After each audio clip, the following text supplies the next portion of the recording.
बिस्मिल्लाहिर्रहमानिर्रहीम। अ, ठीक है, अब मैं रेजोनेंस का सेकंड लेक्चर स्टार्ट करने लगी हूँ। जो बायोकेमिस्ट्री के स्टूडेंट्स हैं उनको मैं ये सेकंड लेक्चर थोड़ा सा करवा चुकी हूँ, बट जो बायोटेक्नोलॉजी के स्टूडेंट्स हैं उनके लिए ये थोड़ा सा अभी मैंने स्टार्ट ही करना था, इसलिए मैं इसको जो है स्टार्ट से ही स्टार्ट कर रही हूँ, लेक्चर नंबर 2 के स्टार्ट से ही। Lecture number 2 of topic resonance का जो टॉपिक है, ठीक है, वो हमने स्टार्ट किया हुआ था, तो इसको आज बस पहले फाइनली वाइंड अप करना है, ठीक है। और जो बायोकेमिस्ट्री के स्टूडेंट्स हैं वो फिर काइंडली इसको थोड़ा सा आगे करके जहाँ तक उन्होंने ये कर लिया था उससे आगे वो ये इसको देख सकते हैं, और अगर उनको कंफ्यूजन है तो वो फिर स्टार्ट से देख लें, ठीक है। और हमने रेजोनेंस का टॉपिक स्टार्ट किया था। अब जो है मुझे डिटेल में बैकग्राउंड हिस्ट्री बार बार एक्सप्लेन नहीं करनी, तो यहाँ पे अब जो फर्स्ट लेक्चर था उसमें हमने इंटरमीडिएट्स की बात की, ठीक है। जो फर्स्ट लेक्चर था उसमें हमने इंटरमीडिएट्स की बात की थी, हमने डिफरेंट रेजोनेटिंग स्ट्रक्चर्स इंटरमीडिएट्स के देखे थे। इस लेक्चर में हमने बात करनी है मॉलिक्यूल्स की। Like if we have molecules of organic chemistry के अंदर जितने भी कंपाउंड्स हैं उन मॉलिक्यूल में रेजोनेंस एग्जिस्ट करती है या नहीं करती, और व्हाट्स द बेसिक रीजन तो हम सबको ही पता है कि अगर तो कंपाउंड में कॉन्जुगेशन एग्जिस्ट करेगा तो कंपाउंड में रेजोनेंस एग्जिस्ट करेगा, मींस कि हम उस कंपाउंड के डिफरेंट डीलोकलाइज्ड स्ट्रक्चर्स बना सकेंगे और उसकी स्टेबिलिटी को on behalf of this explain कर सकेंगे। अच्छा, इसके अलावा यहाँ पे एक बात और कि जब मैं ये लेक्चर वाइंड अप करूंगी उसके बाद में आपको जो है थोड़ा सा बुक से भी एक्सप्लेन करूंगी कि हमने ये लेक्चर वाइंड अप किया है, उसमें मैं आपको सारी टर्म्स रेजोनेंस के बारे में एक्सप्लेन कर दूंगी, तो आपने उसको प्रिपेयर कर लेना है बुक से। जो नेक्स्ट वीक होगा उसमें मैं आपसे जो है क्वेश्चनिंग करूंगी अबाउट दिस होल टॉपिक। अच्छा, this is the molecule, you can see यहाँ पे आपके पास एक कंपाउंड है। अच्छा, इसको थोड़ा सा सिंप्लीफाई करने के लिए लेट्स सपोज फॉर हाँ, फॉर अ मूवमेंट मैंने क्या किया है कि हाइड्रोजन को यहाँ से स्किप कर दिया और आपके पास एक जनरल से स्कैटरिंग है। You can see from here कि यहाँ पे कोई पॉजिटिव चार्ज नहीं है, कोई नेगेटिव चार्ज नहीं है। तो जो लास्ट में हमने स्टडी किए डिफरेंट रेजोनेटिंग स्ट्रक्चर्स बनाने के लिए, उसमें हम इंटरमीडिएट्स को स्टडी कर रहे थे, उनके ऊपर चार्ज थे, तो आप इजीली मैंने आपको मूवमेंट ऑफ इलेक्ट्रॉन भी वहां पे शो करवा दी थी कि इजीली आप कर सकते हो। नेगेटिव चार्ज हो तो मूवमेंट ऑफ इलेक्ट्रॉन किस तरह करना है, और अगर पॉजिटिव चार्ज हो तो मूवमेंट ऑफ इलेक्ट्रॉन कैसे करना है। अच्छा, सही है। तो इसमें दिस इज द स्केलेटन, ये आपके पास स्केलेटन है। अब आप देखो कि कंपाउंड है, यहाँ पे कोई पॉजिटिव और नेगेटिव चार्ज नहीं है, यहाँ पे आपका जस्ट सिग्मा और पाई बॉन्ड्स है। When you have only sigma and pi bonds then what you have to do, तो आपके पास ये है कि यू नो वेरी वेल कि when we compare the sigma and pi bond, तो obviously we know that pi bond is weaker as compared to sigma bond, so we can break pi bond. और जब हम इसमें pi bond को break करेंगे तो हम इस वे में इसके डिफरेंट रेजोनेटिंग स्ट्रक्चर्स बना सकेंगे। ओके, अब जरा हम पाई बॉन्ड की बात कर लेते हैं, तो there are two pi bonds here, this one and this one. तो सपोज कि मैं अगर इस पाई बॉन्ड को ब्रेक करती हूँ तो जो मेरे पास रेजोनेटिंग स्ट्रक्चर्स आने हैं सेम, अगर मैं इसको ना करूं और इस वाले पाई बॉन्ड को ब्रेक करूं तब भी मेरे पास वही रेजोनेटिंग स्ट्रक्चर्स आएंगे, सही है। तो ये मॉलिक्यूल थोड़ा ऐसा है कि आपके पास रेजोनेटिंग स्ट्रक्चर सेम बने, आप चाहे इस पाई बॉन्ड को ब्रेक कर लो चाहे इसको, ठीक है। मैं आपको एक दिस पाई बॉन्ड ब्रेक करके दिखाऊंगी, देन आप सेम वही प्रोसीजर फॉलो करोगे इसके लिए, तो आपके पास सेम रेजोनेटिंग स्ट्रक्चर है, ठीक है। अच्छा, पाई बॉन्ड को ब्रेक करना है, वी हैव टू वेज। यहाँ पे उन वेज को मैंने डीपली एक्सप्लेन नहीं करना, बस आपको उनके नेम्स पता होना चाहिए। One way is known as homolytic way and other one is known as heterolytic. Homolytic way में क्या होता है, होमोलिटिक वे में ये होता है बच्चों कि यहाँ पे जो पाई बॉन्ड है, pi bond means two paired electron, one from this carbon and one from this carbon, both electrons from these both carbons actually share their electrons, ठीक है। तो हमें पता है ये पाई बॉन्ड इसलिए बना है, हमने हाइब्रिडाइजेशन में प्रॉपर थॉरोली स्टडी किया था। अच्छा, तो होमोलिटिक क्लीवेज ऐसे होगी कि एक इलेक्ट्रॉन इसको इसका वापस मिल जाएगा और एक इलेक्ट्रॉन इसको इसका वापस मिल जाएगा। हम हाफ हेडेड एरो से शो करते हैं, ये मैंने फुल हेडेड एरो से शो कर दिया है, बट वो हमने नहीं देखा, हमने यहाँ पे होमोलिटिक ब्रेकेज नहीं कर। सेकेंड ब्रेकेज कैसे है पाई बॉन्ड की? हिट्रोलिटिक ब्रेकेज। उस हिट्रोलिटिक ब्रेकेज में क्या होती है कि दोनों इलेक्ट्रॉन कोई एक कार्बन ले लेगा और जो कार्बन ये दोनों इलेक्ट्रॉन रिसीव कर लेगा उस कार्बन पे नेगेटिव चार्ज आ जाएगा। और जिस कार्बन, क्यों उस पे नेगेटिव चार्ज आएगा ये भी मैंने थारोली बच्चों एक्सप्लेन किया हुआ है। इस पे नेगेटिव चार्ज इसलिए आएगा, एक इलेक्ट्रॉन तो इस कार्बन का अपना था जबकि दूसरा इलेक्ट्रॉन इस कार्बन का था, वो भी इसने रिसीव कर लिया, तो दैट्स व्हाई इसके ऊपर माइनस चार्ज आ गया। ठीक है, और अंडरस्टूड सी बात है, जो इलेक्ट्रॉन इस कार्बन का था वो अब इसके पास चला गया तो इसके पास क्या आ जाएगा? प्लस चार्ज आ जाएगा। तो ये मैंने यहाँ पे जो इससे नेक्स्ट रेजोनेटिंग स्ट्रक्चर है वो मैंने ये बना दिया है, सी डबल बॉन्ड सी। ये सारा होल पार्ट जो है ये आपके पास ऐसे ही रहेगा, C double bond C, single bond C. Then यहाँ पे पाई बॉन्ड ब्रेक हो गया। ब्रेक होने के बाद ये दोनों इलेक्ट्रॉन्स मैंने इस कार्बन को दे दिए। जब दोनों इलेक्ट्रॉन्स इसको मिल जाएंगे तो इसके ऊपर नेगेटिव चार्ज आ जाएगा। और मैंने आपको पहले भी शायद बताया था कि negative charge means one pair of electron. ठीक है, और यहाँ पे इस कार्बन के पास अब इस कार्बन का जो है ऑक्टेट कंप्लीट नहीं रहा, इस केस में कंप्लीट था 2 4 6 6 और एक जो हाइड्रोजन के साथ इसका बॉन्ड था, तो 8 इलेक्ट्रॉन थे इसके पास, तो इसका ऑक्टेट कंप्लीट था। अब इस केस में एक पेयर ऑफ इलेक्ट्रॉन इसका जो इसने हाइड्रोजन के साथ बॉन्ड बनाया हुआ है 2 3 4 5 6, तो ये आपके पास 6 इलेक्ट्रॉन हो गए। तो जाहिर सी बात है इसको ऑक्टेट जो है वो कंप्लीट नहीं रहा, तो इसलिए इसके ऊपर प्लस चार्ज आ गया। तो this is the next resonating structure from this compound. अब फर्दर क्या हो सकता है? फर्दर अब this is in the form of the intermediate, तो मुझे नहीं लगता कि मुझे बताने की जरूरत है। You can see from here double bond, ये भी एक रेजोन कॉन्जुगेटेड टाइप ऑफ स्ट्रक्चर है, आपको अच्छी तरह मैंने बताया है, हमने पहले भी पढ़ लिया है सी डबल बॉन्ड सी। और नेक्स्ट आपके साथ सिंगल बॉन्ड थ्रू एक ऐसा कार्बन जिसके ऊपर प्लस चार्ज है। इसका मतलब ये जो है डबल बॉन्ड यहाँ से इन दोनों कार्बन के दरमियान मूव कर जाएगा और ये प्लस चार्ज यहाँ से यहाँ मूव कर जाएगा, ये नेगेटिव चार्ज अपनी ही जगह पे रहेगा। तो उससे नेक्स्ट हम ये रेजोनेटिंग स्ट्रक्चर भी बना सकते हैं। तो इस तरह हम इस कंपाउंड के 3 रेजोनेटिंग स्ट्रक्चर्स बना सकते हैं। बट यहाँ पे चॉइस और भी तो आ जाती है कि जब आपने हिट्रोलिटिक ब्रेकेज करनी है तो जरूरी नहीं कि नेगेटिव चार्ज आप इस कार्बन को दो, ये भी तो कार्बन ही है, दोनों एटम्स में कोई डिफरेंस नहीं है। तो जब दोनों में डिफरेंस नहीं है तो नेगेटिव चार्ज इसको भी मिलता है, और अगर नेगेटिव चार्ज इसको मिलेगा मींस दोनों इलेक्ट्रॉन अगर ये कार्बन ले लेगा तो अंडरस्टूड की बात है इस कार्बन पे प्लस चार्ज आ जाएगा, तो आपके पास इस टाइप की सिचुएशन बन जाएगी। अब अगर आपके पास ये इस टाइप की सिचुएशन बन जाएगी तो इस टाइप की सिचुएशन में यू कैन सी यहाँ पे नेगेटिव चार्ज है तो double bond C single bond और आपके पास एक ऐसा कार्बन जिसके ऊपर चार्ज है, तो आप इस चार्ज को यहाँ मूव करवा सकते हो। मूवमेंट ऑफ नेगेटिव चार्ज आपको पता है कैसे होती है, नेगेटिव चार्ज यहाँ डबल बॉन्ड बनाएगा, इस कार्बन उनके 5 बॉन्ड बन जाएंगे, कैसे 1 2, और अगर यहाँ ये डबल बॉन्ड बना दे 3 4 और एक जो हाइड्रोजन के साथ इसका बॉन्ड था वो, तो इसके 5 हो जाएंगे। तो जाहिर सी बात है कार्बन जो है वो हमेशा ऑक्टेट जो है ऑक्टेट कंप्लीट करता है, वो कभी भी 5 बॉन्ड नहीं बनाता, वो हमेशा 4 बनाता है। तो इसलिए इसको ये वाला एक 5 बॉन्ड ब्रेक करना पड़ेगा, ये ब्रेक करके ये नेगेटिव चार्ज यहाँ पे आ जाएगा। तो मीन्स यहाँ से आप ये सिचुएशन भी कर सकते हो और इसके बाद आपके पास ये रेजोनेटिंग स्ट्रक्चर बन सकते हैं। आप ये भी कर सकते हो, आप ये भी कर सकते हो, but what most favourable resonating structure आपके पास कौन से हैं? जो आप जो 3 इसके रेजोनेटिंग स्ट्रक्चर्स बनने हैं उनमें से मोस्ट स्टेबल कौन से हैं?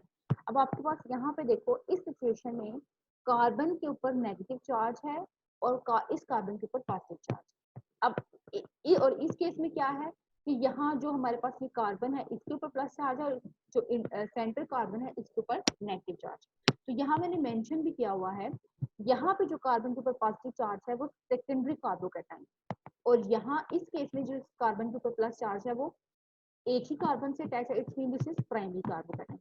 We know very well that secondary carbocations are more stable as compared to primary. So plus charge के according to this structure will be more stable. What about the negative charge? Negative charge यहाँ पे primary है और यहाँ पे वो secondary है। तो आपने हमेशा माइंड में रखना है कि माइंड में नहीं रखना, मैंने आपको पहले भी बताया है कि नेगेटिव चार्ज हमेशा प्राइमरी फॉर्म में मोस्ट स्टेबल होगा। नेगेटिव चार्ज मींस कार्बन के ऊपर नेगेटिव चार्ज है, इसका मतलब इसके पास एक्सेस ऑफ इलेक्ट्रॉन्स है, तो इसको मजीद इलेक्ट्रॉन्स नहीं चाहिए। ठीक है, तो अगर मैं इसको सेकेंडरी बना दूंगी तो दो चेन्स इसके साथ अटैच हो जाएगी, दो कार्बन जो इसको फर्दर इलेक्ट्रॉन्स दे देंगे। अगर मैं इसको टर्शियरी एनाइन बना दूंगी तो फिर तीन कार्बन इसके साथ अटैच हो जाएंगे, तो इसको थ्री डिफरेंट वे से कार्बन इलेक्ट्रॉन्स प्रोवाइड करेंगे, हालांकि इसके पास ऑलरेडी एक्सेस ऑफ इलेक्ट्रॉन्स है। इस सिचुएशन को कौन फेवरेबल, इस सिचुएशन को वो फेवरेबल करेगा तो इससे इलेक्ट्रॉन्स खींचे। तो प्राइमरी के केस में इसके पास एक कार्बन है जो इसको इलेक्ट्रॉन डोनेट कर रहा होगा। ठीक है, प्राइमरी के केस में, इस केस में एक ही कार्बन है जो इसको अपने इलेक्ट्रॉन डोनेट कर रहा है। यहाँ पे इस एनायन के केस में ये सेकेंडरी है, टू डिफरेंट वे से। एक तो इसके पास ऑलरेडी बर्डन है, इसके पास बोझ है ऑलरेडी नेगेटिव चार्ज का, दूसरा ये कार्बन और ये कार्बन भी इसको अपने इलेक्ट्रॉन डोनेट कर रहे हैं। हमने ये सब इंडक्टिव में पढ़ा हुआ है और यहाँ पे एक ही जगह से उसको मिल रहा है, तो इसका मतलब बस सिंपल टर्म्स में ही आपने याद रखना है कि primary anion is more stable as compare to secondary. तो इसमें जो एनाइन है वो प्राइमरी है, इसलिए ये सिचुएशन मोर स्टेबल है, और जो कार्बोकैटाइन है वो इसमें सेकेंडरी है बल्कि इसमें प्राइमरी है, तो इसलिए पॉजिटिव चार्ज के केस में भी ये सिचुएशन मोर स्टेबल है और नेगेटिव चार्ज के केस में भी ये सिचुएशन मोर स्टेबल है। तो इन दोनों का कंपैरिजन किया जाए तो ये स्ट्रक्चर रेजोनेटिंग स्ट्रक्चर जो है वो मोर स्टेबल होगा, ये लेस फेवरेबल होगा। ठीक है, और उसके बाद फिर आपके पास ये सिचुएशन बन जाएगी। इन दोनों का हम कंपैरिजन नहीं कर सकते, बोथ आर एक्चुअली सेम। ठीक है, तो यहाँ पे बात करने का मकसद ये है कि यहाँ पे ये जो मॉलिक्यूल है इसकी ब्रेकेज कैसे होनी है और रेजोनेटिंग स्ट्रक्चर्स कैसे बनने हैं। तो बेसिकली 90% तक ये तीनों रेजोनेटिंग स्ट्रक्चर्स बनेंगे। ठीक है, इससे फिर ये आई फॉर्म आएगी और फिर ये फॉर्म आ जाएगी। देयर आर सम हो वेरी लिटिल चांसेस कि मे बी ये वाला रेजोनेटिंग स्ट्रक्चर बने और उसके बाद ये फॉर्म आ। ठीक है, यहाँ पे मैं सिर्फ आपको रेजोनेटिंग स्ट्रक्चर्स बनाना नहीं बता रही, मैं साथ ही साथ आपको ऑफ डिफरेंट रेजोनेटिंग स्ट्रक्चर्स भी बता रही हूँ। सही है,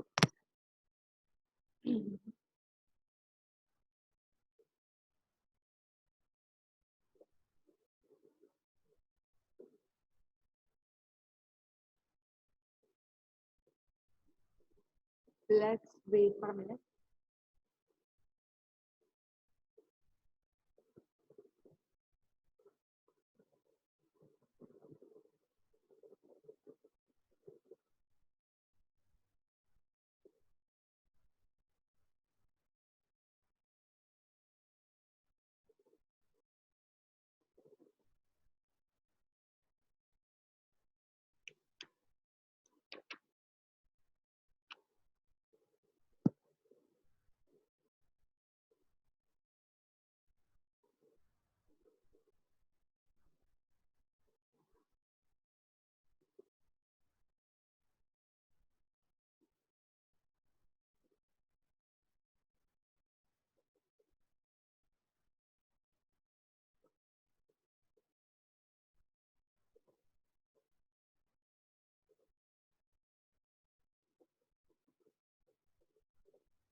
अब नेक्स्ट है आपके पास ये, अब this is also the molecule. हाँ जी, ये भी आपके पास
होप सो कि अभी आपको नजर आ जाएगा।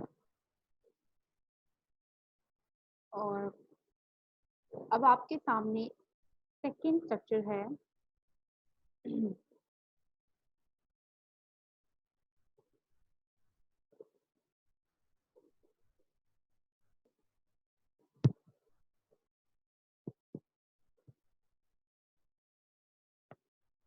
जो आपको नजर आ रहा होगा, ठीक है। यहाँ पे आपके पास है एक और मॉलिक्यूल। अब हम इसकी बात करते हैं। उस केस में हमारे पास carbon carbon double bond, then single bond और then again carbon carbon double bond. अब हमारे पास क्या है, यहाँ पे तो कार्बन कार्बन डबल बॉन्ड है, बट यहाँ पे कार्बन ऑक्सीजन डबल बॉन्ड है, ठीक है। अच्छा, तो अब इस केस में क्या होगा, ये आपकी असाइनमेंट होगी। यहाँ पे मैंने लॉट्स ऑफ हिंट्स मेंशन कर दिए, ये आपको खुद करना होगा। मैं आपको थोड़ा सा बता रही हूँ वो ये। Now you have two pi bonds in this whole molecule. पहले तो आपके पास जो दो pi bonds थे वो दोनों सेम थे, तो आपने किसी एक को ब्रेक कर लिया क्योंकि सिचुएशन दूसरे को ब्रेक करके भी वही बनी थी, ठीक है। अब आपके पास two different pi bonds. When you have two different pi bonds, then you have to look on both these pi bonds, ठीक है। तो यहाँ पे कार्बन कार्बन डबल बॉन्ड है और यहाँ पे कार्बन ऑक्सीजन डबल बॉन्ड है। ब्रेक कैसे करना है, हेटेरोडिकली ब्रेक करना है। ब्रेक करना आपको आता है। ब्रेक करना है आपने इस तरह के पाई बॉन्ड को ब्रेक करके एक दफा नेगेटिव चार्ज इसको दे देना है, तो अंडरस्टूड सी बात है इस कार्बन पे पॉजिटिव चार्ज है, वो सिचुएशन बन जाएगी, ठीक है। और दूसरे केस में क्या होगा कि नेगेटिव चार्ज इसको मिल जाए और पॉजिटिव चार्ज इसको मिल जाए, ठीक है। अच्छा, वो केस जो होगा जिसमें कार्बन को नेगेटिव चार्ज मिले वो अनफेवरेबल सिचुएशन होगी, वो नहीं होगा। क्यों? ऑक्सीजन इलेक्ट्रोनेगेटिव एलिमेंट है, मोस्ट इलेक्ट्रोनेगेटिव एलिमेंट है एज कम्पेयर टू कार्बन। तो ये इलेक्ट्रॉन्स को अपनी तरफ ड्रॉ करना पसंद करता है, इसकी फेवरेबल सिचुएशन है। तो फेवरेबल सिचुएशन में आप इस पाई बॉन्ड को इस तरह ब्रेक करोगे कि नेगेटिव आप ऑक्सीजन को दोगे और जो होगा पॉजिटिव चार्ज वो आप कार्बन को दोगे। मींस ये दोनों इलेक्ट्रॉन कौन ले लेगा, ऑक्सीजन, दैट्स व्हाई इसके ऊपर नेगेटिव चार्ज आ जाएगा और इस कार्बन के ऊपर पॉजिटिव चार्ज आ जाएगा, ठीक है। वो situation whenever in the next molecules आपके पास कोई भी कार्बन डबल बॉन्ड हो हीट्रो एटम के साथ किसी और एलिमेंट के साथ, तो आपने हीट्रो एलिमेंट को हमेशा नेगेटिव चार्ज देना है, ठीक है। इसके ऊपर क्या चार्ज आ जाएगा, अंडरस्टूड की बात है पॉजिटिव, और ये पॉजिटिव फिर आप दूसरे थर्ड केस में यहाँ मूव करवा दोगे जिस तरह कि आपने पीछे करवाया। अच्छा, अब इस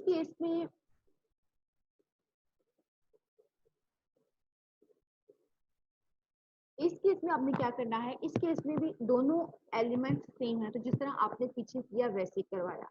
मीन एक दफा नेगेटिव चार्ज इसको दे दो, पॉजिटिव इसको दे दो, और एक दफा नेगेटिव इसको दे दो, पॉजिटिव इसको दे दो। आप ये सिचुएशन कर तो सकते हो, बट ये दोनों सिचुएशन भी इस वाले के कंपैरिजन में बहुत लीस्ट फेवरेबल होगी, ठीक है। तो आप ये नहीं कर सकते, मीन्स कि आप इस बॉन्ड को ब्रेक करने से बेटर है कि ये बॉन्ड ब्रेक हो। there is a greater electronegativity difference between the carbon and oxygen, तो इसलिए ये वाला पाई बॉन्ड जल्दी से ब्रेक हो जाएगा as compare to this carbon carbon pi bond. तो इसलिए इसको ब्रेक कर तो सकते हो, बट आप अगर नहीं करोगे तो वेल एंड गुड, सही होगा। आपने क्या करना है कि आपने इसको ब्रेक करना है, इसको नेगेटिव चार्ज देना, इसको पॉजिटिव, इसको पॉजिटिव देके आपने इस पॉजिटिव को फिर थर्ड केस में आपने यहाँ मूव करवा देना है, जिस तरह के मैंने आपको पीछे बताया। इस केस में आप इसको नेगेटिव दे रहे हो और इसको पॉजिटिव दे रहे हो, तो ये नेगेटिव यहाँ से आगे मूव नहीं कर सकता, करेगा भी तो इधर चला जाएगा, बट वो फेवरेबल सिचुएशन नहीं होगी। Means first of all, simple words में मैं बता देती हूँ, फर्स्ट ऑफ ऑल आपने क्या करना है, आपने इन दोनों को कंपेरिजन करना है। दोनों डिफरेंट हैं तो दोनों को ब्रेक होना चाहिए, बट ये इसके कंपेरिजन में ये carbon hetero double bond is most easily break as compare to this carbon carbon double bond. तो आपने इसको सोचना ही नहीं है, आपने सिर्फ इसको ब्रेक करा देना है, और ब्रेक करवाने के बाद नेगेटिव भी आपने हमेशा हीट्रो एलिमेंट को देना है और पॉजिटिव आपने इसको देना है, ठीक है। ये मैंने आपको सारा बता दिया। आप अपनी अंडरस्टैंडिंग के लिए इस बॉन्ड को भी ब्रेक करके सारी सिचुएशन बना के आपने देखनी है, और आप this will be your assignments. Biotech के बच्चों की असाइनमेंट होगी जो है बायोकेमिस्ट्री के स्टूडेंट्स, वो ऑलरेडी मैं उनको ये असाइनमेंट दे चुकी हूँ, ठीक है। अभी तक उनका जो मेन टॉपिक है वो स्टार्ट नहीं होगा, तो मैं उनको बता दूंगी कि उनका टॉपिक कहाँ पे स्टार्ट होगा, ठीक है। और ये सारी आपके साथ, ये सारे मैंने हिंट्स मेंशन किए। इसके बाद नेक्स्ट, ये सारी आपके पास डिफरेंट एग्जांपल्स हैं। CH2 double bond C triple bond N। सबसे पहले देखो इसमें कॉन्जुगेशन है double single then triple, yes conjugation इसमें एग्जिस्ट करती है। हमने जो है मॉलिक्यूल्स को देखा है किन किन मॉलिक्यूल्स में कॉन्जुगेशन एग्जिस्ट करते हैं। इसका मतलब अच्छा यहाँ पे कार्बन कार्बन डबल बॉन्ड है, यहाँ पे कार्बन नाइट्रोजन ट्रिपल बॉन्ड है, तो विच वन यहाँ पे भी पाई बॉन्ड है, यहाँ पे ये कार्बन कार्बन पाई बॉन्ड है, और यहाँ पे है तो दो पाई बॉन्ड बट है तो सही ना, दो पाई बॉन्ड है तो उससे वरी करने की जरूरत नहीं, लेकिन कार्बन नाइट्रोजन है तो मेरे हाल से तो कार्बन नाइट्रोजन को ब्रेक करना है, और नेगेटिव किसको देना है, नाइट्रोजन को, पॉजिटिव किसको देना है, कार्बन को, उस पॉजिटिव को यहाँ मूव करवा देना है थर्ड केस में। इस तरह इसके भी 3 रेजोनेटिंग सेक्टर बन जाएंगे। व्हाट अबाउट दिस, यहाँ पे double single then double, double single then double, तो यहाँ पे आप दो डिफरेंट वे में जा सकते हो, स्ट्रेट भी जा सकते हो और इस वे में भी जा सकते हो। तो इसका मतलब आप यहाँ पे रेजोनेटिंग जो स्ट्रक्चर्स हैं वो आप यहाँ पे 5 बनाओगे। कैसे, पहले आप यहाँ पे कार्बन कार्बन डबल बॉन्ड है, यहाँ पे सल्फर ऑक्सीजन डबल बॉन्ड है, तो इसमें sulphur oxygen double bond break होगा इसके कंपैरिजन में। सल्फर पे पॉजिटिव चार्ज आएगा, ऑक्सीजन पे नेगेटिव, ये पॉजिटिव आप इस कार्बन पे मूव करा दो, ठीक हो गया। दूसरे केस में थ्री थ्री रेजोनेटिंग स्ट्रक्चर बन गए, एक तो ये स्ट्रेट फॉरवर्ड ये वाला, एक इस पे नेगेटिव चार्ज, इस सल्फर पे पॉजिटिव चार्ज, और फिर थर्ड केस में आप इस सल्फर का पॉजिटिव चार्ज यहाँ मूव करवा रहे हो, ठीक है। और अब ये मैंने आपको करके नहीं बताई, this will be your assignment, अगर आपको कोई कंफ्यूजन होगी तो आप मुझसे पूछोगे। फोर्थ केस में क्या करोगे, आप इसी को लोगे और इससे फिर आप इस बॉन्ड को ब्रेक करोगे, जिस तरह आपने इसको किया, ऑक्सीजन इस ऑक्सीजन पे नेगेटिव आ जाएगा, फिर इस सल्फर पे पॉजिटिव, और फिर वही सल्फर इस तरह मूव कर जाएगा। सेम डबल सिंगल डबल, तो ये भी आप वैसे ही बना सकते हो, double single then carbon nitrogen double bond, तो ये भी आप ऐसे बना सकते हो, C double bond C single bond C then C double bond O, ये ऑक्सीजन है, तो आप इसको भी वैसे ही कर सकते हो। तो this will be your assignment, biotech students की ये असाइनमेंट होगी। नेक्स्ट है आपके पास, हाँ अब यहाँ पे देखो ये फर्दर सिचुएशंस हैं, ये भी फर्दर एग्जांपल्स हैं मॉलिक्यूल्स की रेजोनेटिंग।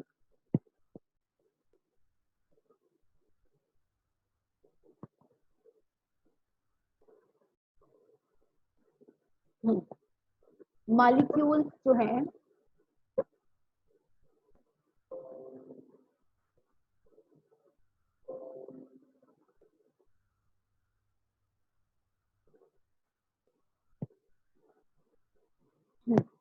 यहाँ पे double bond then single bond then carbon oxygen double bond, ठीक है।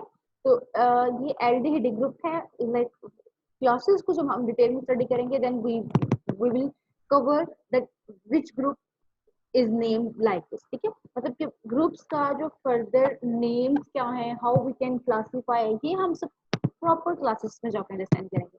बट यहाँ पे फर्स्ट सिचुएशन क्या है कि आपने ऑब्जर्व करनी है कि इधर यहाँ पे कॉन्जुगेशन एग्जिस्ट कर रही है कि नहीं, double single then double exist कर रही है, आपको ये बॉन्ड ब्रेक करना चाहिए कि ये बॉन्ड ब्रेक करना है, अंडरस्टूड की बात है, आपको कार्बन ऑक्सीजन बॉन्ड ब्रेक करना चाहिए, ये ब्रेक किया मैंने, इस ऑक्सीजन को नेगेटिव दे दिया, इस कार्बन को मैंने पॉजिटिव चार्ज दे दिया, इसको मैंने पॉजिटिव चार्ज दे दिया, और नेक्स्ट थर्ड केस में क्या होगा, तो ये डबल बॉन्ड यहाँ बन जाएगा इस कार्बन और इस कार्बन के सेंटर में, और ये आप पॉजिटिव चार्ज यहाँ पे नहीं हो जाएगा। ये आपके पास एक straight forward proper solved example है, ठीक है, सॉल्व्ड एग्जांपल है। तो अब यहाँ पे वैसे कंपैरिजन ऑफ स्टेबिलिटी की भी मैं साथ साथ बात करती जा रही हूँ। जो रेस्ट ऑफ दीज वो पाई बॉन्ड्स है ना, उसको मैंने नहीं किया, आप करके खुद देख लेना, बट वैसे फिर आप स्टेबिलिटी का भी कंपैरिजन कर ले, तो स्टेबिलिटी के कंपैरिजन में आपको ये दोनों रेजोनेटिंग स्ट्रक्चर्स मोर स्टेबल मिलेंगे। यहाँ पे देखो ये क्यों मोर स्टेबल है, और जिस एलिमेंट के ऊपर नेगेटिव चार्ज है वो प्राइमरी है, तो नेगेटिव चार्ज हमेशा प्राइमरी फॉर्म में मोर स्टेबल होता है, और जिस कार्बन के ऊपर पॉजिटिव चार्ज है वो सेकेंडरी है, तो ये भी स्टेबल फॉर्म है। जितनी भी सिचुएशंस इस तरह की बनेंगी उसमें से ये वाली सबसे ज्यादा फेवरेबल होगी, ठीक है। और जितनी भी सिचुएशंस इस तरह की बनेंगी उसमें ये सब सिचुएशंस एक ही होंगी, लाइक एक ही जैसी हैं, तो हम कंपैरिजन नहीं कर सकते, ठीक है। अच्छा ये सेकंड सिचुएशन जो मैंने आपको करके बताई है कि जिसमें आप ऑक्सीजन को पॉजिटिव चार्ज दे रहे हो और कार्बन को नेगेटिव चार्ज दे रहे हो, तो इस केस के साथ आप कंपैरिजन करके देख लो, इसका इसके साथ कंपैरिजन, तो यहाँ पे जो पॉजिटिव चार्ज है वो प्राइमरी है, यहाँ पे वो सेकेंडरी है, तो इसका मतलब सेकेंडरी मोर स्टेबल।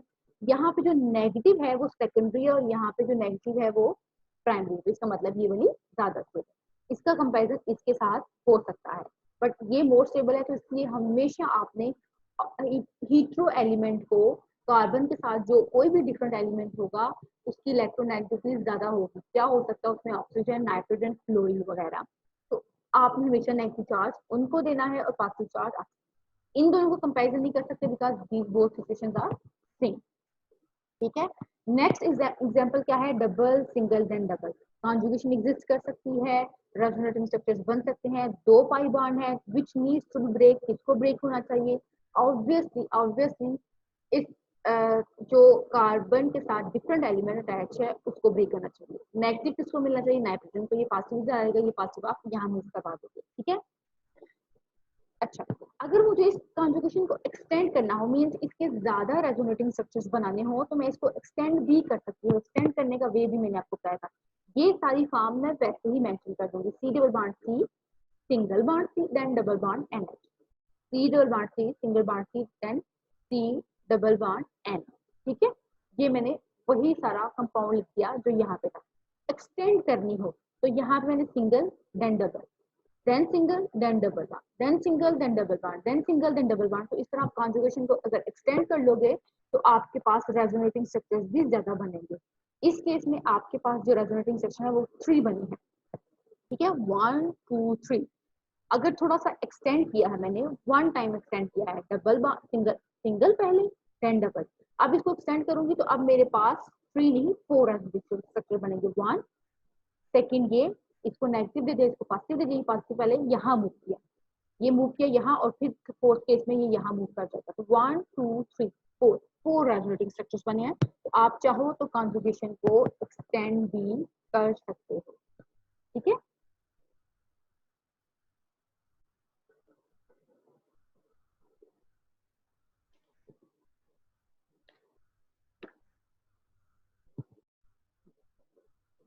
यहाँ आपके पास कुछ ग्रुप्स हैं, बेसिकली हम उनको इलेक्ट्रॉन विड्रॉइंग ग्रुप्स कहेंगे। ठीक है, हम उनको बेसिकली इलेक्ट्रॉन विड्रॉइंग ग्रुप्स कहेंगे।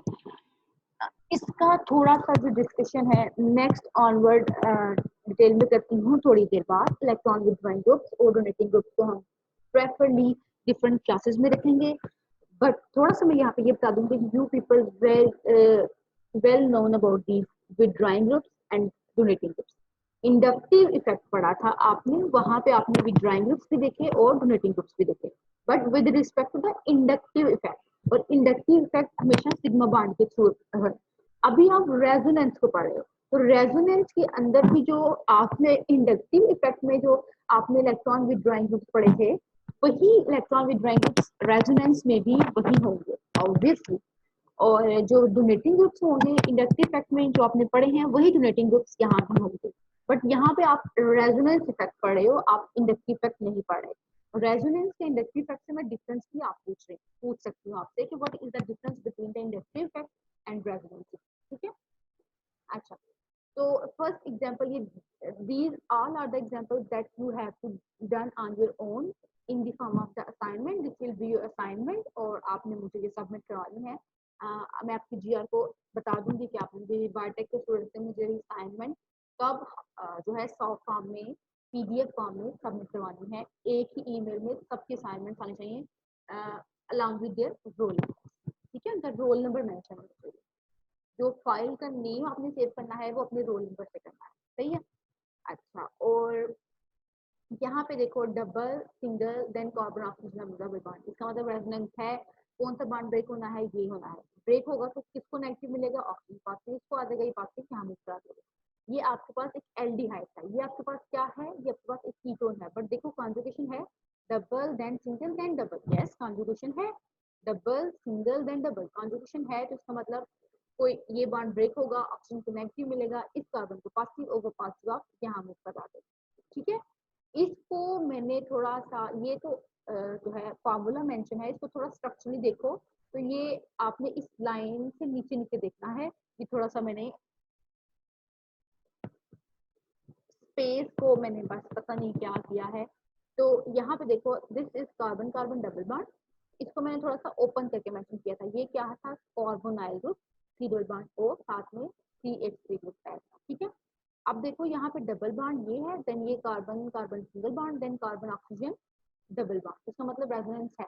किसको मिलेगा, पॉजिटिव ऑक्सीजन को, और ये बॉन्ड ब्रेक होके ऑक्सीजन को क्या मिल जाएगा, नेगेटिव, ठीक है। अब ये पॉजिटिव कहाँ मूव करा सकते हैं, अंडरस्टूड की बात है, ये बॉन्ड यहाँ मूव कर जाएगा और पॉजिटिव चार्ज यहाँ पे आ जाए, ठीक है।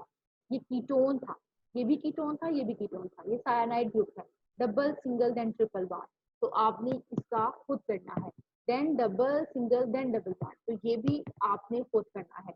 इसको मैंने ओपन करके यहाँ लिखा है double single then double bond, तो ये सारी एग्जांपल्स आपने मुझे करके बतानी है, और यहाँ पे आपके पास थोड़े थोड़े हिंट्स भी अवेलेबल हैं आपको।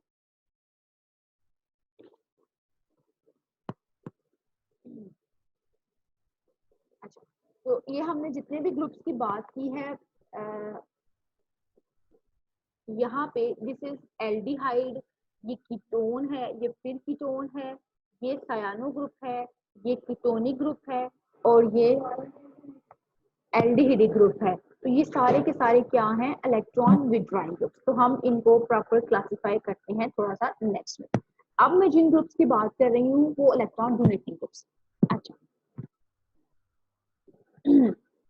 जो इलेक्ट्रॉन डोनेटिंग ग्रुप्स हैं वो, अब मैंने उनको भी अटैच किया है, और उनमें उन मॉलिक्यूल्स के साथ अगर वो अटैच हो कंपाउंड में, तो इलेक्ट्रॉन डोनेटिंग ग्रुप हो, तो रेजोनेंस कैसे होगी, ये मैं आपको थोड़ा सा यहाँ पे बताने लगी हूँ।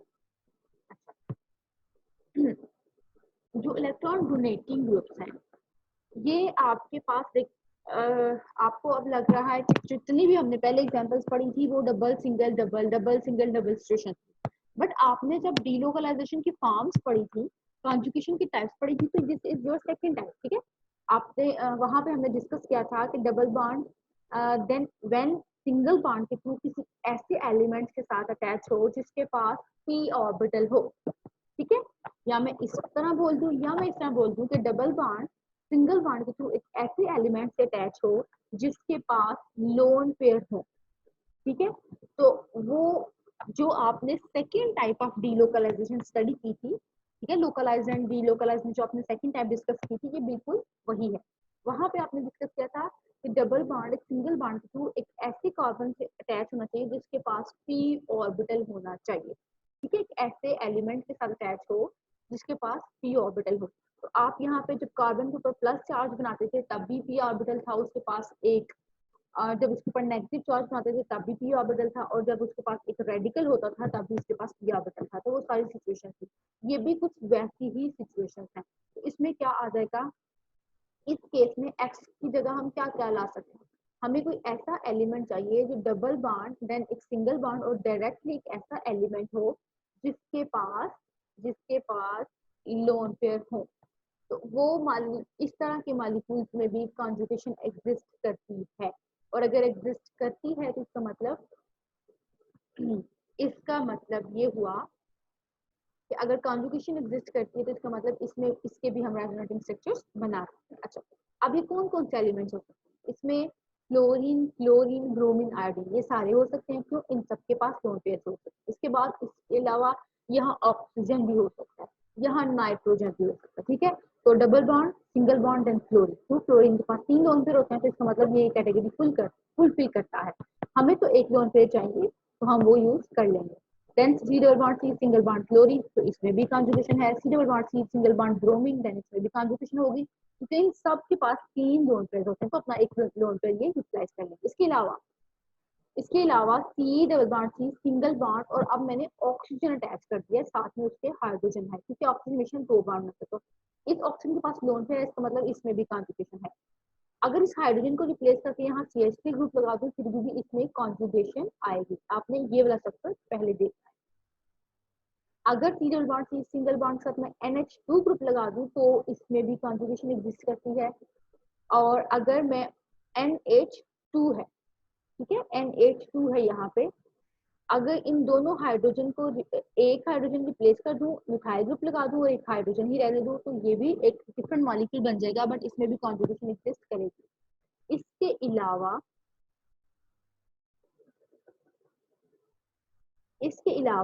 यहाँ पे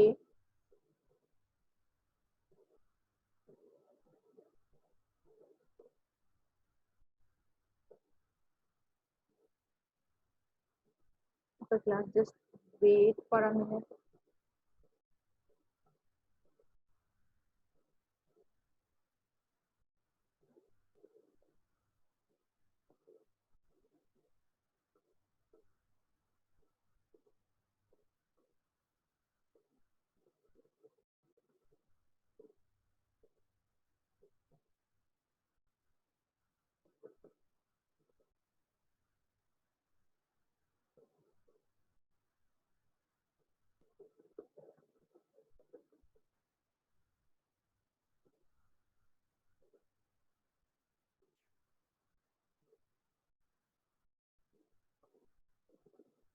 हाँ जी क्लास, हाँ हम यहाँ पे थे, नेटवर्क प्रॉब्लम है थोड़ी सी, तो अच्छा ठीक है। तो मैंने ये सारे इलेक्ट्रॉन डोनेटिंग ग्रुप्स कर दिए हैं। तो यहाँ पे आप देख सकते हो कि मैंने ये एग्जांपल कोड की है, ठीक है। अ, इस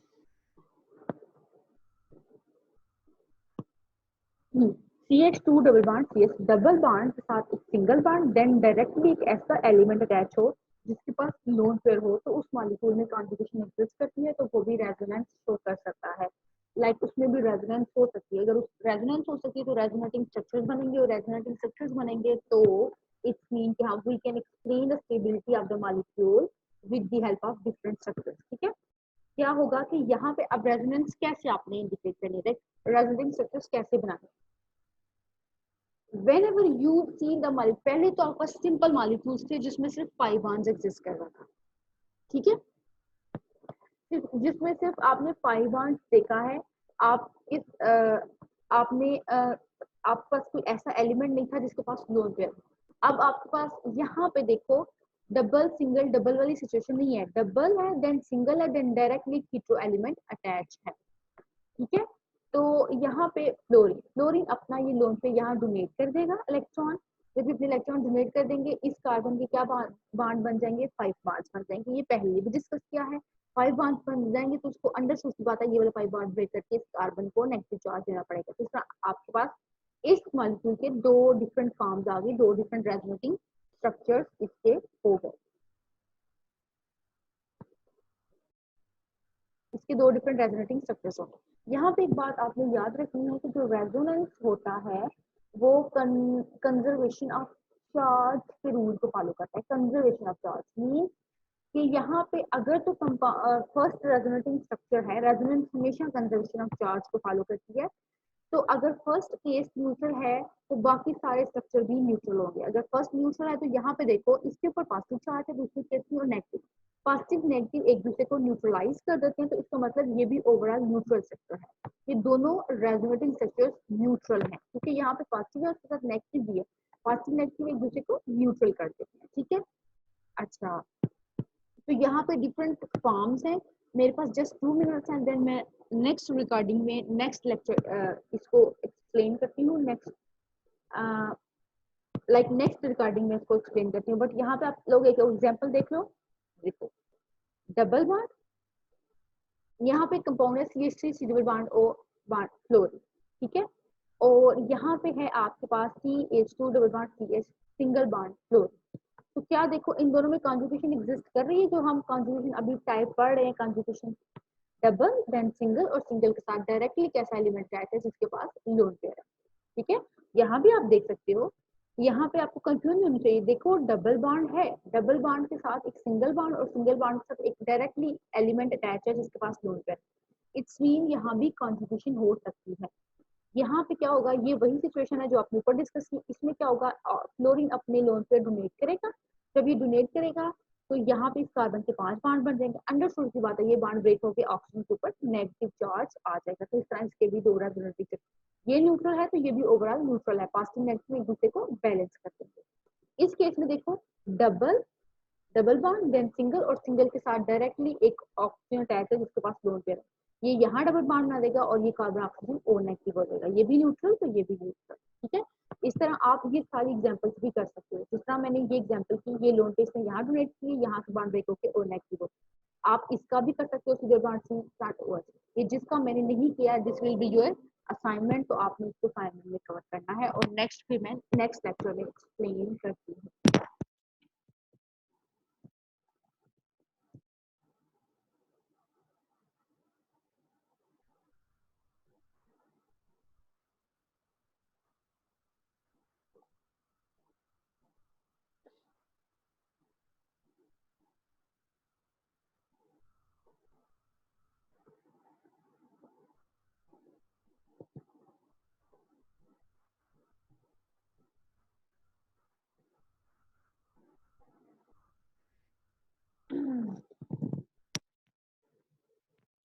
अब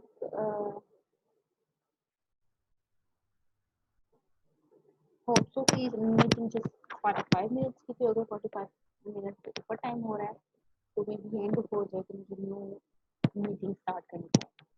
लेट्स गो फॉर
हाँ, अब ये मैंने सारे स्ट्रक्चर्स जो हैं वो आपके साथ डिस्कस कर लिए हैं। ठीक है, और जो मैंने ये इस फॉर्म को मैंने बता दिया, नेक्स्ट आपने करना है। तो ये कुछ इलेक्ट्रॉन डोनेटिंग ग्रुप्स थे जो आपने स्टडी किए हैं, आपने उनमें भी रेजोनेंस देखी है। तो अभी तक हमने जो पढ़ा है उसमें हमने इंटरमीडिएट्स में रेजोनेंस देखी है, उसके अलावा हमने डिफरेंट मॉलिक्यूल्स में रेजोनेंस देखी है। ठीक है, अब नेक्स्ट है आपके पास कुछ फर्दर एग्जांपल्स उसी फॉर्म की। तो आप ये भी देख लो, double bond then single bond then एक एलिमेंट जिसके पास लोन पेयर है। ठीक है, तो इस तरह उसमें रेजोनेंस हो सकती है। अब यहाँ पे आपको कुछ लग रहा है कि ये पता नहीं क्या है, but you have to just look on the molecule, just have to go through on the molecule, just like in a situation either conjugation exists or not। इस सिंपल फॉर्म में आपने देखना है कि कॉन्जुगेशन एग्जिस्ट करती है कि नहीं। कॉन्जुगेशन की आपको सारी टाइप्स का पता है, डबल बॉन्ड के साथ एक सिंगल बॉन्ड है। इंटरमीडिएट के केस में होना चाहिए था, यहाँ इंटरमीडिएट के केस में हम क्या करते थे, दूसरी टाइप में double bond then single bond, और सिंगल बॉन्ड के साथ एक ऐसा एलिमेंट जिसके पास पी ऑर्बिटल हो। इसके पास भी पी ऑर्बिटल है जिसमें इसके पास लोन पेयर है, बट हम उसको सिंपल फॉर्म में क्या कर देते हैं, डबल देन सिंगल, और एक ऐसा एलिमेंट होना चाहिए जिसके पास लोन पेयर। मॉलिक्यूल्स के हम कह देते हैं, मॉलिक्यूल्स के केस में हम कह देते हैं कि ऐसा होना चाहिए डबल सिंगल देन डबल। ठीक है, ये तो कॉन्जुगेशन की फर्स्ट टाइप हो गई। सेकंड टाइप क्या है, डबल सिंगल देन ऐसा एलिमेंट जिसके पास लोन पेयर हो। ठीक है, इंटरमीडिएट्स के केस में हम डबल सिंगल डबल देखते हैं, और डबल सिंगल और साथ एक ऐसा एलिमेंट जिसके पास ऑर्बिटल हो। ठीक है, सेम ही सिचुएशन है, कुछ इसमें डिफरेंस नहीं है। अच्छा, तो यहाँ पे देखो डबल सिंगल और एलिमेंट है, तो यहाँ पे लोन पेयर डोनेट कर दो। नेगेटिव चार्ज था तो आप नेगेटिव चार्ज डोनेट करते थे। नेगेटिव चार्ज का मतलब क्या होता है, pair of electron. Lone pair का मतलब क्या होता है, pair of electron. Negative charge मतलब तो मैं उसको पेयर ऑफ इलेक्ट्रॉन तो बोल सकती हूँ, बट उसको मैं लोन पेयर नहीं बोल सकती। इसके ऊपर कोई चार्ज नहीं है, बट इसके पास लोन पेयर है क्योंकि ये दोनों इलेक्ट्रॉन इस नाइट्रोजन के अपने हैं। अगर इसके ऊपर नेगेटिव चार्ज होता तो उसमें एक इसका अपना होता, बट एक इसने किसी से खींचा था, ठीक है, इसने किसी से खींच लिया था, जस्ट लाइक Cr। तो यहाँ पे आप लोन पेयर डोनेट करोगे और इस डबल बॉन्ड को ब्रेक करके और नाइट्रोजन को नेगेटिव चार्ज हो जाएगा। Nitrogen negative charge easily bear कर लेगा, क्यों? क्योंकि इसके ये इलेक्ट्रॉन नेगेटिव है। मैम आपने बड़ी दफा बताया कि इलेक्ट्रॉन नेगेटिव है तो ये बेयर करना इजी है, ठीक है। इस तरह यहाँ पे देखो, डबल देन सिंगल देन एक ऐसा एलिमेंट जिसके पास लोन पेयर है, तो आप इस फॉर्म में भी मूव कर सकते हो, आप इस फॉर्म में भी मूव कर सकते हो। तो ये दोनों फॉर्म मूव मैंने करके बता दी हैं। इसके अलावा सी यहाँ पे देखो, ये इंटरमीडिएट की सिचुएशन है। आपके पास डबल बॉन्ड होना चाहिए जो हमने पहले पढ़ी थी, तो यहाँ मैंने एक मेंशन कर दिया। देन सिंगल बॉन्ड, और सिंगल बॉन्ड के साथ एक ऐसा एलिमेंट जिसके पास p ऑर्बिटल हो। वो पॉजिटिव चार्ज के केस में होता है, वो नेगेटिव चार्ज के केस में भी होता है, वो रेडिकल के केस में भी होता है, और अगर उसके पास लोन पेयर हो वो फिर भी इसके पास p ऑर्बिटल होता है। आप नेगेटिव चार्ज यहाँ डोनेट करोगे तो ये बॉन्ड ब्रेक होगी, ओ नेगेटिव बन जाएगा। तो दोनों सेम सिचुएशन है, इन दोनों में कोई भी डिफरेंस नहीं है, बोथ हैव सेम स्टेबिलिटी, ठीक है। ये दोनों स्ट्रक्चर ऐसे हैं जिनकी स्टेबिलिटी का कोई डिफरेंस नहीं, इनकी स्टेबिलिटी में कोई डिफरेंस नहीं। हाँ, इनकी स्टेबिलिटी में डिफरेंस होगा। यहाँ पे पॉजिटिव और नेगेटिव चार्ज है और ये न्यूट्रल है, ये भी ओवरऑल स्ट्रक्चर न्यूट्रल ही है, ये भी स्ट्रक्चर ओवरऑल न्यूट्रल ही है। पॉजिटिव नेगेटिव एक दूसरे को बैलेंस कर रहे हैं, तो न्यूट्रल ही है, ये भी न्यूट्रल है। क्योंकि रेजोनेंस हमेशा कंजर्वेशन ऑफ चार्ज के रूल को फॉलो करते हैं, कि जितने भी रेजोनेटिंग स्ट्रक्चर्स हैं अगर फर्स्ट न्यूट्रल है तो बाकी सब भी न्यूट्रल होंगे। बट इनकी स्टेबिलिटी का डिफरेंस होगा, तो आपने बुक से देखना है which one is more stable, और आपने खुद देखना है neutral will be more stable और the charge will be more stable. यहाँ पे दोनों चार्ज हैं तो दोनों की स्टेबिलिटी सेम होगी, तो हम साथ साथ स्टेबिलिटी को भी डिस्कस कर रहे हैं, ठीक है। ये सारी एग्जांपल्स हो गए। अब हम थोड़ा सा बेंजीन के पॉइंट ऑफ व्यू से, मींस इलेक्ट्रॉन डोनेटिंग ग्रुप्स और इलेक्ट्रॉन विथड्रॉइंग ग्रुप्स को जो है हम बेंजीन के पॉइंट ऑफ व्यू से भी स्टडी कर लेते हैं, वहां भी हमें थोड़ा सा थॉरोली स्टडी करना है। तो होप सो कि मेरे पास है 9 मिनट्स, तो मैं इसमें बेंजीन का फर्स्ट केस एक्सप्लेन करती हूँ।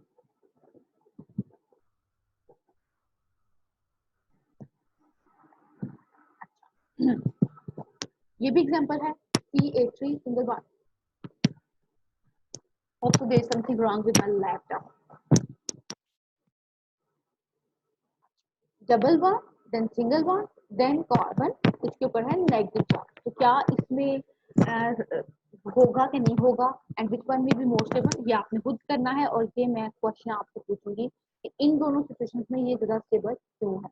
यहाँ पे मेरे पास मेरे ख्याल में ये नेगेटिव चार्ज यहाँ आ गया और ये कार्बन ऑक्सीजन डबल बॉन्ड था, ये ब्रेक हो गया, तो मेरे ख्याल से इस कार्बन पे जो है ये क्या ओवरऑल न्यूट्रल स्ट्रक्चर है? यस, न्यूट्रल स्ट्रक्चर ये ओवरऑल नहीं है। क्यों नहीं है? क्योंकि इस पूरे फर्स्ट स्ट्रक्चर में नेगेटिव चार्ज है, तो रिमेनिंग स्ट्रक्चर में दूसरे स्ट्रक्चर में भी ओवरऑल नेगेटिव चार्ज एग्जिस्ट कर रहा है। इस केस में इस पे था, इस केस में इस पे है, तो ये ज्यादा स्टेबल है। क्यों है? तो ये आपने खुद देखना है। अब हम थोड़ी सी ना बेंजीन रिंग का डिस्कस कर लेते हैं। बेंजीन रिंग, ठीक है। हमने सिंपल मॉलिक्यूल स्टडी किया है, थोड़ा सा हम बेंजीन के पॉइंट ऑफ व्यू से भी स्टडी कर लेते हैं। तो यहाँ पे मैंने क्या किया कि फ्लोरीन को बेंजीन के साथ मैंने अटैच कर दिया, ठीक है। मैंने फ्लोरीन को बेंजीन के साथ अटैच कर दिया। देखो क्या इस मॉलिक्यूल में कॉन्जुगेशन एग्जिस्ट करती है कि नहीं। बेंजीन के अकॉर्डिंग नहीं देखना, हमने देखना है कि इस जो हमने ग्रुप अटैच किया है उसके साथ ये रेजोनेंस में है कि नहीं।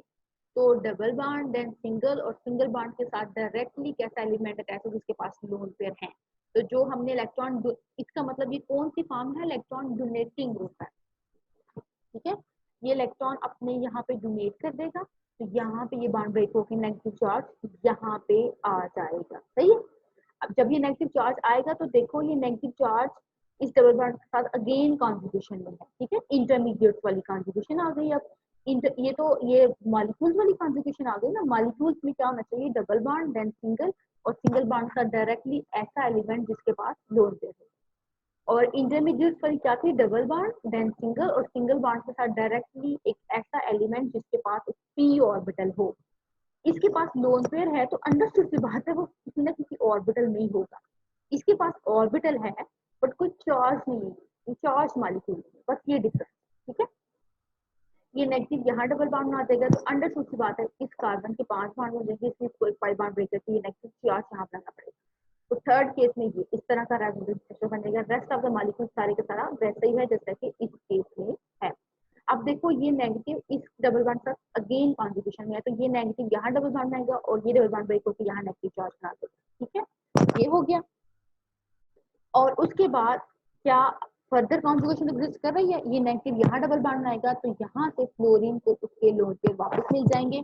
तो आपके पास ये जो ओरिजिनल मॉलिक्यूल जहां से आप चले थे वहीं पे आप वापस आ गए हैं। अच्छा, तो यहाँ पे बेंजीन के केस में जब बेंजीन के साथ कोई इलेक्ट्रॉन डोनेटिंग ग्रुप अटैच हो तो कुछ बातें हमने माइंड में रखनी होती हैं। वो बातें कौन सी? जब भी बेंजीन के साथ इलेक्ट्रॉन डोनेटिंग ग्रुप लगा हुआ है तो रिंग में कौन सा चार्ज ट्रांसफर करेगा? ये you have to keep in your mind कि ये हमेशा रिंग में नेगेटिव चार्ज ट्रांसफर करेगा। अगर ये रिंग में नेगेटिव चार्ज ट्रांसफर करेगा तो ये रिंग की किस किस पोजीशंस को देगा? ये रिंग के हाँ, तो पहले हम देख लेते हैं पोजीशंस के नेम्स क्या है। ये फ्लोरीन है, फ्लोरीन ये कोई ग्रुप अटैच है बेंजीन के साथ। जब कोई बेंजीन के साथ ग्रुप अटैच होगा तो अगर फॉर एग्जांपल थोड़ी देर के लिए आप सपोज करो कि इसके साथ कोई ग्रुप नहीं, सिंपल बेंजीन, तो ये सारी पोजीशंस क्या है? सेम। लेकिन सेकंड केस में देखो कि इसके साथ एक ग्रुप अटैच हो गया।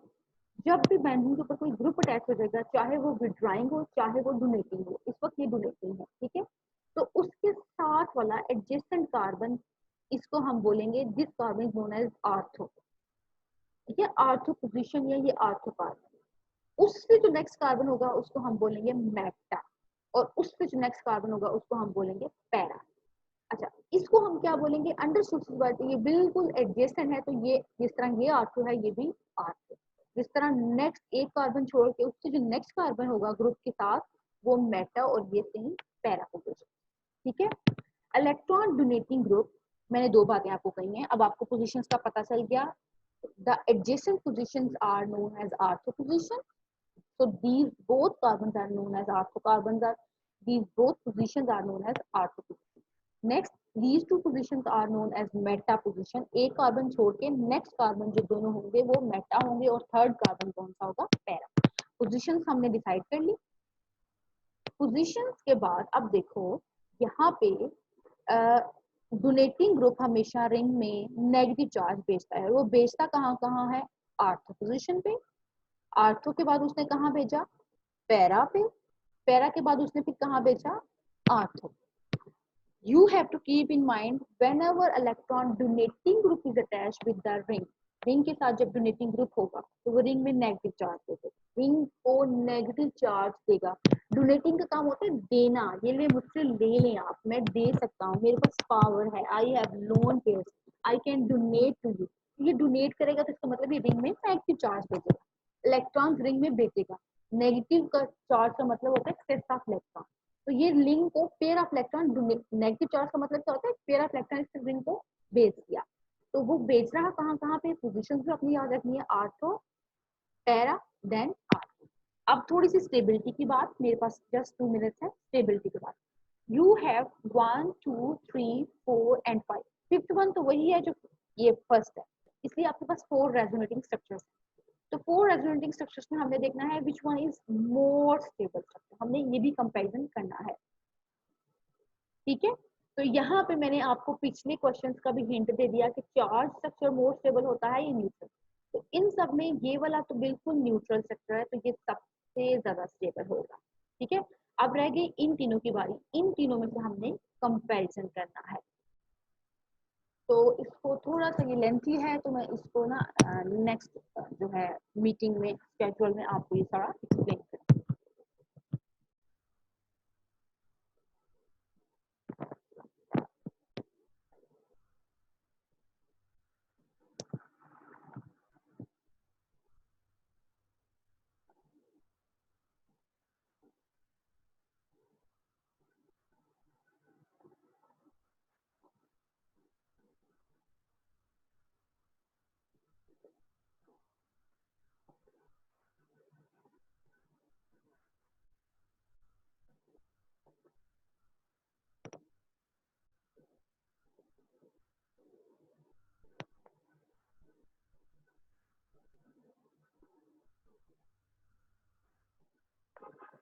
यहाँ पे आप लोग ये देख सकते हो कि which one is more stable, neutral is more stable, charge is less stable as compare to neutral. ये both are charge, both have same stability. This is neutral, this is more stable, this is charge, this is less stable as compare to this one. इन दोनों का comparison करेंगे, neutral है तो ये charge है तो ये ज्यादा स्टेबल है।